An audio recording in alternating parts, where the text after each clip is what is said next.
All right, welcome to my thoughts on the Canon RF 35 1.8 and the Canon RF 35 1.4 VCM.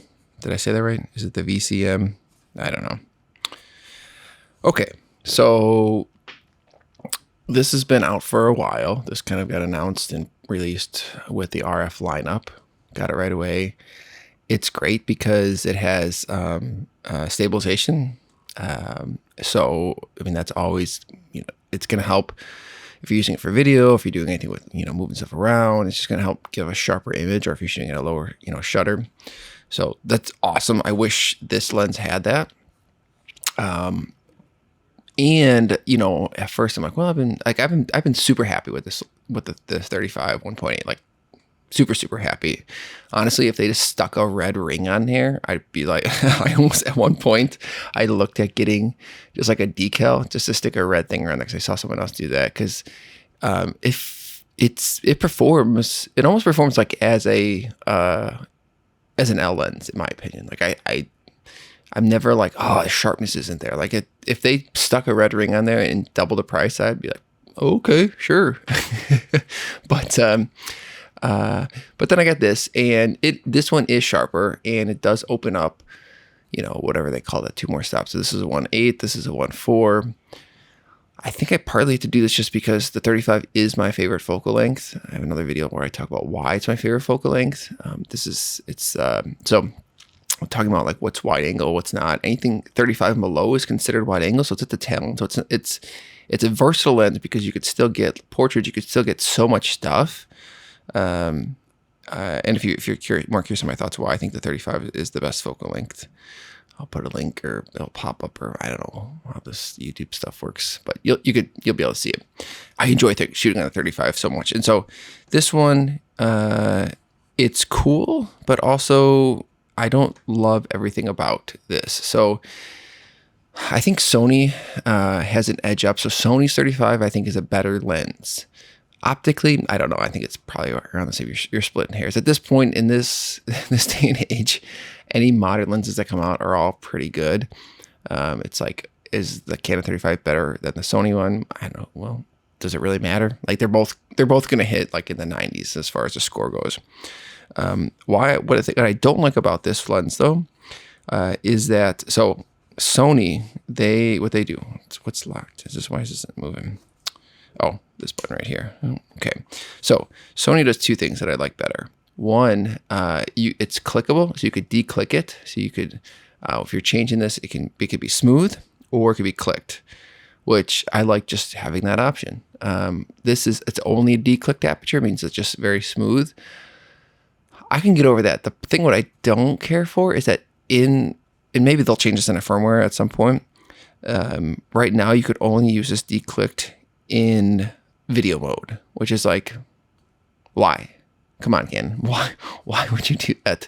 So if you're shooting just photos, this ring doesn't make a difference at all, like literally at all. You have to just stick it in auto and change it on the body. It's not a deal breaker, but I do like, if I'm like, because it's my favorite focal length, if I want to like just kind of get the best pictures I can with the 35, then I'm going to use this one. However, I probably use this one, the 1.8, more because it's smaller, because it has the stabilization on there, and I always shoot with the stabilizations. I do stick, because I try to lead into this a little bit, I do stick Pro Mist on here, so black Pro Mist at 1/4. I stick it on all of my Canon gray lenses.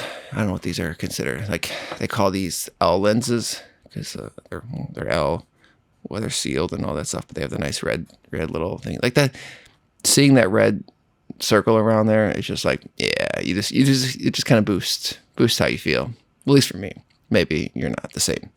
But anyways, I always stick Pro Mist on these, softens it up a little bit, and it kind of makes more of a difference because, pound for pound, if you took these, unless you're pixel peeping, you're not going to really notice a major difference. So it's more about the usability.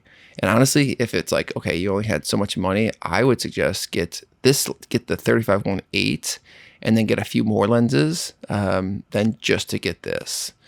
That being said, I mean, if you love 35 or if you're, you know, doing stuff, if you're doing a lot more video, I mean, this is great. Like, I don't regret it at all.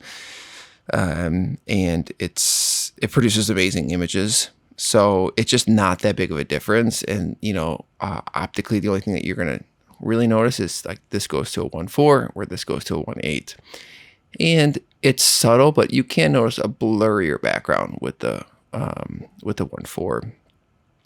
And whenever I'm shooting, I mean, unless I'm shooting like a group of people, I'm always shooting wide open, because it's like, well, if I'm not, and it's like, you know, it's kind of the point of getting a prime. It's like, you don't.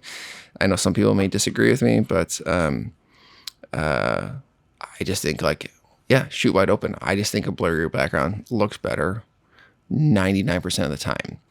Again, group photos, you got to be shooting at, like, you know, an f4 and a 5.6, because what you don't want in a big group photo is some people in focus, some people out. So stop down.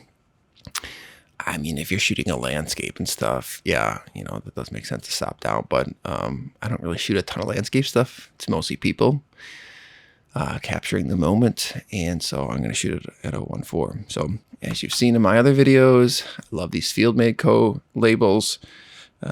They just do it for me. It has everything I kind of want on a label indicator.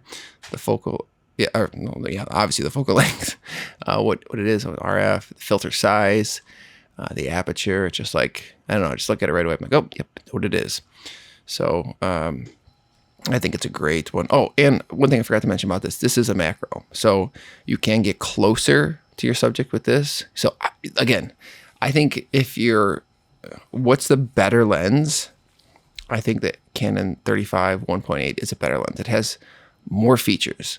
It's cheaper, it's macro, it's stabilized, and it's smaller. But if you want the best possible optics, then, I mean, the 35 1.4L is going to be your pick. And, you know, when you're shooting video, having a declipped aperture is very important. Like, if you're doing like more doc stuff and you want to be able to change,